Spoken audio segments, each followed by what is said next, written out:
this is the second game that we're going to go over. I have 5 games that I'm going to show just in case you guys are wondering, but this is going to be the second one. All right.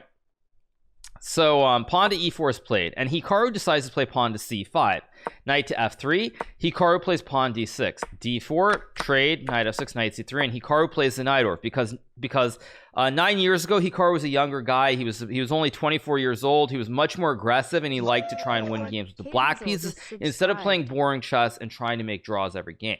All right, so a6. So a6 is played here by Hikaru, and Wang Hao plays bishop g5. Very aggressive move, the most aggressive line that is played that you can play against the Najdorf with bishop g5. E6 and pawn to f4 was played here. F4 was played here by Wang Hao. Now what I remember about this game, because this was 9 years ago, is I decided to play pawn to b5 here. Now this is not the best line. This is what we call the Polugaevsky variation in this bishop g5 Najdorf. Objectively, it's considered quite bad with modern day computers if you run very deep analysis in multiple lines. Now the reason that it's not really played much here is because of this move pawn to e5, which is what Wang Hao plays in the game. So pawn takes pawn, and it looks really bad for black because there's this pin on the diagonal, so you can't move the knight without losing your queen. It's bad for black with perfect play. So anyways, it's not really played much, but it is still a line. So queen c7 is what I play here, and the idea is that now if white takes on f6, there's queen to e5 check, hitting the king and hitting the bishop, hitting the king on e1 and hitting the bishop on g5. And additionally, white cannot save the bishop, because if you say play knight here, I take the knight, and if you block with the bishop, I just take the bishop. So there's really no way that you can that you can sort of be ahead materially. So this is all known theory. So of course takes is played, I do check, and now Wang Hao plays bishop to e2. So now I take the bishop on g5, and the point being that long term you're going to notice again 5 pieces undeveloped for black. White has developed 1, 2, 3. He can castle, move the queen, get everything to the center very quickly again, just like in the previous game. So castles is played. So I go rook to a7. Now again, I don't remember if this was prep or if I just played it exactly, but castles is a very tricky move. Now you're probably wondering, well, after castles, black can just take a pawn at f6 here, right? But the funny thing is, if you take the pawn on f6, there's actually a very nasty trick with knight to e4 here. So knight to e4 forks the queen and the pawn. If you move the queen away, I just take. So you probably go queen e3 check, and now white goes king to h1, and it's the reason that this is not good is that now you'll notice the pawn is under attack. If I take the knight on e4 here, there's bishop to f3 with a really beautiful skewer of the queen and the rook on the long diagonal, and after I move the queen, white just takes the rook in the corner. So it looks like I can be ahead by a pawn, but it's actually not that simple. So and just to give another sample line, so let's say takes knight e4, queen e3, king h1. Let's say I play pawn to f5 here. There's a really beautiful tactic, which is knight to f6 check. King does not go to d8 because then there's just like a fossil of the queen on e3, and after king to e7, the beautiful move knight takes f5. And you'll think, well, there's a, it's a fork of the king and the queen. So if I take the knight, I lose my queen, and then I'll wait. When I take the knight back on f5, there's knight to d5, creating the other fork. So it's like the double fork situation where you're going to lose your queen no matter what. So it's just very beautiful. Knight creates this fork. You have to move the pawn out of the way, and the other knight comes back to win the queen. So really beautiful forks in the center of the board for the two Skoceks. So that's in case you guys are wondering, you're probably wondering why that this doesn't why like I didn't just take the pawn. At the same time, if white does take the pawn on g7 here, after bishop takes g7, black is actually much better, and this is why this whole opening is so tricky, is that now black's much better because I get very fast development. The op is really good on this diagonal now, and additionally I can get the double combo with the bishop b7, and I castle very quickly, and then my rook can also come to the center. So like for example, if I just make some random moves, you'll notice that if I get this, suddenly all my pieces are really well placed. So you really don't want to help your opponent finish their development. So castles is the correct move, because when you do this, you know, it's like, okay, you trade pawns, but you really help black finish the development. This was classical chess, you guys, classical chess. All the games that I'm showing of Wang Hao's were classical. So castles is played. So now I play rook a7, and the idea behind rook a7 now is to be very tricky as well. Let's just say I play a random move like a3. After pawn takes pawn, knight e4, queen e3 check, it no longer works, because after king h1 takes, bishop f3, you'll notice the rook, it's no longer on a8, it's suddenly on this a7 square. So after I move the queen, I'm just up a piece. So that's the reason behind rook a7. Additionally, rook a7, the other reason is to try to swing the rook and put pressure on the center of the board immediately here. Why show Wang Hao's games? Because Wang Hao at the end of the Candidates tournament, about a week ago, he announced his retirement from classical chess. So that's why we're showing Wang Hao's games. So rook a7 is what I played in the game. So Wang Hao plays queen d3. Now again, you'll notice pawn takes is not a move, because after knight to e4, there's no check. So now this fork is deadly with the rook and the knight, because when I move the queen after takes, king e7, I guess just rook d1. White's pieces are perfectly developed. There's a check here looming. There's maybe a check and a check here, and black again has no development here with the pieces on the back row. So instead I play rook d7, logical move to put pressure on the center of the board. Knight to e4 played by Wang Hao, queen to e5, and now Wang Hao plays knight to f3. Another very good move. You'll notice that it's the only move that gives white an advantage. If white plays pawn to c3 here, now black is able to finish the development with bishop to b7, hitting the knight on e4. And I guess if you go bishop f3, which is a move, I can just trade and take the pawn, and black is just ahead by a clean pawn here. And if white moves the knight out of the way, again, I mean, takes is a move, but even something like bishop c5 here, I'm finishing my development, and black is completely fine here, especially with the two ops on these two diagonals aiming towards the white king on g1 and the white pawn on g2 here. Gary, just subscribe. So that's why this is a very tricky game, and it also shows how strong Wang Hao is, that he found the best moves, I think, for the next like 5 to 10 moves. So knight f3 is absolutely the best move, as the computer even says. Queen to c7 played, probably the first dubious move by me. Apparently I'm supposed to take the pawn on b2. Again, whether you can really expect someone to play this, you know, not being a silicon beast, is sketchy at best. So instead I play queen to c7 here, and Wang Hao plays queen to e3. I go bishop to b7. Wang Hao plays knight f g5. Another move that I think is okay. I'm not sure if it's the best move, but it gets very, very complicated. So now, and I remember another reason I looked at this or brought it up is because when you see the computer evaluation, you'll see that it gives the valuation swings very wildly. Like it says h6 is good. Now, of course, Hikaru being a very strong chess player, he did play h6 in this game.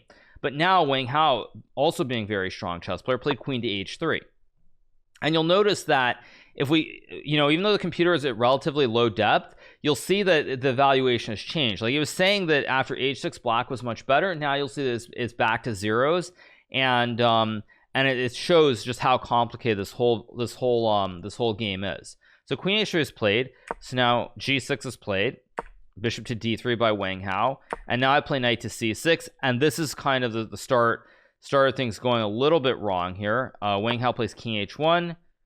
Or maybe not. I thought knight f7 was winning, but maybe it's not. Takes, rook f7, queen e6, king d8, rook d1, rook d7, I guess, and the game kind of goes on. I won't get too deep into the weeds of this complicated analysis, but a very, very, very complicated position.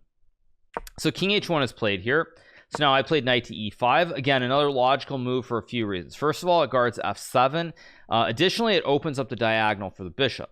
But the problem at the same time is that white has a relatively safe king with these pawns in front of it. My king is not really safe. I can't castle because I have the rook here. I also can't really castle this one. This pawn is a big thorn because it stops my bishop from developing on f8 here. So rook e1 played by Wang Hao. I played bishop to b4, trying to finish my development so I can maybe castle, maybe move my rook out of the way. Rook to e3 played by Wang Hao. Bishop to d5. I played bishop d5. Again, sort of a logical move, guards the pawn against the sacks. Everything is kind of guarded here. These two pawns are really brittle potentially on e6 and f7. Bishop to e2 played by Wang Hao. I play knight to c4. rook to d3, queen to e5, and a3, bishop a5, bishop g4. And now this is where I play the mistake of the game. So one thing I would add is that you'll see that in the last couple of moves, it seems like it's been a little bit easier for me to play than for Wang Hao, but it's a very complicated position, and this is where I make a big mistake. I play knight to d6, and Wang Hao, to his credit here, well, the correct move again, and this is a thing with that I would add with computers, is computer says knight takes b2 and black is just winning. Again, it's very hard without computer assistance to know that after like rook d5, like this, for example, that this is not somehow, I guess, winning. This doesn't work because after queen c8 you have like bishop d8, I guess. But without being a without seeing the computer evaluation, very hard to play a move like knight takes b2. So instead I play knight to d6, which is a big blunder, because now Wang Hao does not miss his opportunity and he plays rook takes d5 here.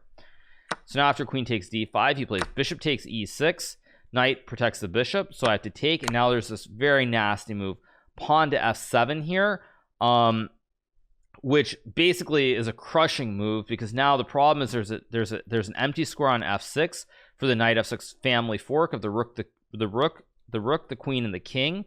So that's a big problem. Additionally, if I go king to e7 here, white has the amazing move queen takes h6, and after queen takes h6 here, the position is completely lost. If I take the queen, white makes a queen, and it's just checkmate. The rook guards, and if I play like rook to f8, white can again play queen takes f8, king f8, knight to h7 check, king g7, queen. And after king h7, again, a family fork, but it's also a checkmate here because the king has no squares in this position. His computer says 0.05 again. Maybe it does. Anyway, I play king d8 here. Knight takes e6 played by Wang Hao. I go king to c8. He makes a queen. I take. He takes back with the rook. I go bishop to d8. Again, trying to salvage something. If I play king b7, white again has knight to c5. The ponies are just forking all over the place here, and it's completely lost for black. So I block. He goes knight takes knight. I go king b8. Strange move. I guess I could have taken with the queen, and after rook to f1, maybe I have queen d1, and there's some kind of weird way of trying to keep the game alive. Again, we're not computers, so it's not realistic to expect us to find these moves. But that being said, it is something. It is something that perhaps I should have been able to spot. Anyway, I go king b8, plays rook f1, I take, and now the difference is that in this line versus the other line, after knight takes d8, if I just take back the knight, white can take. Whereas if we fast forward to this point, you'll notice that it's black's move here. Versus, say if it's white's move, let's just say you get this position, then white can take. But in this position, it's black's move, so black can even try h5 or something to guard the pawn. So instead, the problem is that now after this, if I take back, I'm just down two pawns here. White is 5 and black is 3. So I play queen c4, trying to attack the rook on f1. So Wang Hao goes rook to g1. I take the knight, and now Wang Hao finds another very, very good move. He does not take this pawn on h6 because after queen c2, my queen actually guards this pawn on g6, and additionally, it hits the pawn on b2. So he plays queen g3, which is a really beautiful move. It's a check, and it wins the pawn, which also protects the pawn on c2 here. So I go king b7, queen takes pawn, rook to d2. And now Wang Hao plays queen takes pawn. I play rook takes c2. He goes queen g7, play king b6. Again, the only chance black has here to kind of survive would be to run the king up the board. So for example, if we get a position like this, and black can somehow run the king down and use these two pawns, there is some counterplay, because white has the problem that it's very hard to push these two pawns because I have a queen on the board. So your king is always going to come under attack if you push the pawns up too fast here. Instead, Wang Hao plays b4. Very good technical move. It prevents any of the counterplay with me bringing the king forward to c5 or a5. The pawn prevents that, and additionally, now white will always have checks or ideas with like queen f6 and rook e1. So like something like this, you can go for the ladder with rook e7 and queen f8, and it's just a very, very clean technical move because it prevents any counterplay. So now here I go queen d3. Wang Hao plays rook e1, trying to get a version of the ladder. Queen e3 is what I play, hoping that Wang Hao will think, oh, it's a Botez gambit, free queen. But unfortunately there's rook to c1, and we have a classic ice skater here on the back rank where the king has no squares. Wang Hao, to his credit, does not do that. Obviously he plays queen to f6 check, attacking my king. I move the king, and now he very quietly plays the move queen to f1, which protects the rook, and now there are never going to be any ideas with back rank checkmates. So now I go rook to f2, queen to g1, queen to f4. Wang Hao plays h3, queen g3, and now after Wang Hao plays queen h2, I resign the game here in view of the fact that if I trade queens, for example, after rook a2, rook e3 guards the base of the chain, these two pawns are just very free to run all the way up the board. And if I try rook takes g2, which looks like a very nice tactic, so if queen takes queen, I take and I hit the pawns.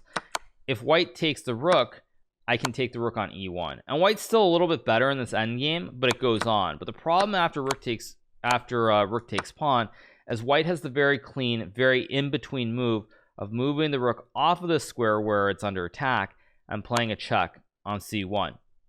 So he makes a check on c1 here, and after I move my king wherever I may move it, white just takes the rook, because now you'll see there's no rook under attack because white moved the rook off of the square, and now white's just up a clean rook here and completely winning in this game. So not necessarily a clean game overall, but at the critical moments Wang Hao found the tactics that were necessary to win this game, and I thought it was a pretty good game overall once he found that. Probably will try to do something else out of playing professional, because I have some health issues, and I just don't think that I can continue this profession. I mean, probably I'll start to do, okay, I will do coaching, I will do investment, but I think that I cannot do anything which I have too much stress. So, okay, doesn't matter. Yeah, do you want to say that like you are retiring from chess? Yes, exactly. But I mean, from the professional way, I mean, I don't mind to do some friendly match or some shows, but from professionally, yes, completely. Yeah, no, that's pretty good. All right, there was one other video that I wanted to watch as well. Yeah, that my face, yeah. So let me watch this one other video. Okay, there we go. What's this video? Let me adjust it. Just give me 1 second. There we go. And when you look at these games, Wang Hao and Nepomniachtchi and MVL Alexeyenko, and also the game that Alexeyenko lost to Nepomniachtchi, that's proved what we have been saying. Is that it's the Wang Hao and Alexeyenko, they simply don't belong to the candidates, and that's the result of they don't belong there. This is not about. I know you're an elitist. But they did qualify. They're here, qualify how Wang Hao qualified from a Swiss tournament. Yeah. This is not that's a great innovation by Emil Sutovsky. Yeah, let's open it. Let's make it more interesting. Right. No, it's not more interesting. It's actually it could interfere with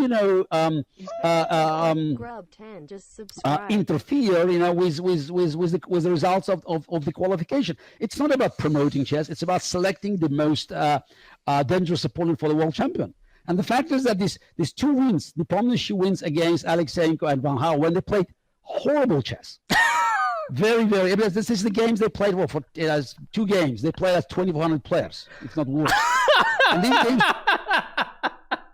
Oh my god, I hadn't actually watched this. I knew that Garry had said something. I mean, they played as 2,100 players. Oh my gosh, I'm gonna go back 1 second. Horrible chess. Very. This is the games they played for 2 games. They played as 2,400 players, if not worse. And these games could be decisive.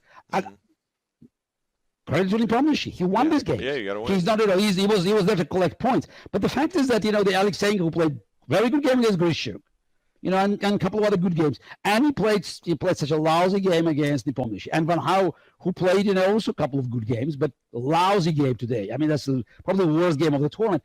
It's just, you know, it just tells you that, you know, you have to separate, you know, the professionalism and of the process of selecting the or finding the challenger for the world champion and the promotion of the game. This is not about, you know, giving everybody a chance. Okay, that's what we have, you know. I'm not here to use my infamous word about tourists.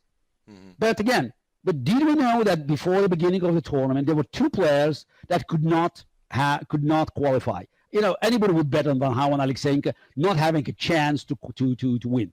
Well, out of 6 players, you know, just 4 players like Nepomniachtchi, Giri, Karana, and VL, Dingo, Grishuk, they could be challengers. Again, I understand wild cards, Swiss Open, but you know, you need to keep this tournament, you know, intact. Yeah. You have to guarantee the integrity of the competition. This integrity, you know, it's now is in question. Wow. Oh man. Wow. I had not seen that before. I guess, yeah, since I didn't have a chance to talk about it really, due to sort of the you know, the Magnus term starting. I think like Garry is a little bit too blunt, obviously, and I don't necessarily love the take, perhaps, but I will say though, overall, I think Garry is right. I think the notion of having a qualification system where you have someone qualify from one event is not the right way of going about it. I think if anything, I would argue that there should be a more systematic structure, perhaps, for qualification. Because I think having it be where you claim it's open to everybody and it's from one event is, I mean, I understand the reasoning behind doing it, but I do think that it is sketchy. So even though I think Garry is a little bit over the top with what he says, in the way that he like describes it, I don't think that he's wrong. It's a little bit over the top, but I don't think he's that wrong. Is what I would say. Objectively, that's what I would say. Is obviously Alexeyenko should be there, but Wang, I mean, but you can't really make the argument they both should be there because both of them essentially qualified through that one tournament. Like you can say that the qualifier would have been Russian, but the reason Alexeyenko was invited was because of his result in the Isle of Man, where he had a very good result, and Wang Hao obviously won the tournament, which is how he qualified. So both of them essentially qualified from that one event. And so I don't love it. I would say that to me, the way that the structure should be done is that there should be no. Someone's hammering something. Sorry. There should be no wild cards probably, and the qualification should be something where everybody qualifies from one set of tournaments is what I would say. That's what I'd say. What are your neighbors doing? They're hammering something. I don't know. Whatever. Anyway, but yeah, that's what I would say overall is point system across tournaments. Yeah, well, I mean that's the thing. Like it's very hard to know necessarily like what works, but I think the notion of one tournament, someone qualifying from one tournament, that is a little bit sketchy. It is a little bit sketchy overall.